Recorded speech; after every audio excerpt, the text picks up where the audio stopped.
Oy, rest day ko nga ngayon at lumabas lang ako para bumili ulit ng ginger tea. Pagkatapos inaya naman akong kumain ng kasama ko. Magyakini ko nga daw kami, kaso pagpunta nga namin sarado pa. Pero 30 minutes lang naman kami nag-antay dyan. Anli nga pala dito. Pwede kang kumain ng 2 oras hanggat gusto mo. Hanggat di ka nasusuka, okay lang. Nung una ayoko pa nga kumain dito kasi nga medyo dollars yung presyo. Saka isa pa, pag ganito kasing anli, mabilis lang akong mabusog. Hindi ko nga siya nasusulit. Kaso naisip ko, minsan lang naman. Kaya go na din.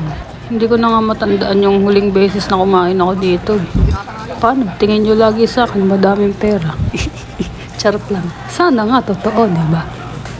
Pero ayan mo na. So, yun nga. Pumayag na rin akong kumain dito.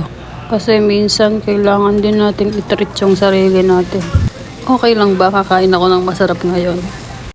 Saka isa pa ngayong rest day nga. Gusto ko lang sanang magpahinga. Kasi parang napagod nga ako nung nakaraan. Kung ano-ano din kasi pinaggagawa ko eh. Mahirap na, baka kunin agad tayo ni Lord. Hindi pa nga sure kung si Lord ang kukuha eh. Saka nakakatamad din kasi. Yung pagkatamad na parang wala kang gustong gawin, ganun. Kaya minsan natatambakan nga ako ng video eh. Kasi tinatamad nga ako mag-edit.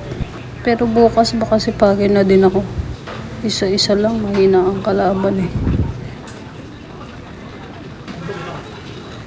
Balik nga tayo dito sa video. Pagkatapos ko nga mag-enjoy kakakain, tignan nyo na may itsura ko. Be, kung ano yung nakita nyong pinakita ko sa video kanina. Halos yun lang din yung nakain ko, pero busog nga agad ako. Pero at least walang tira. Delikado nga pagka may tira, baka mapagbayad pa eh.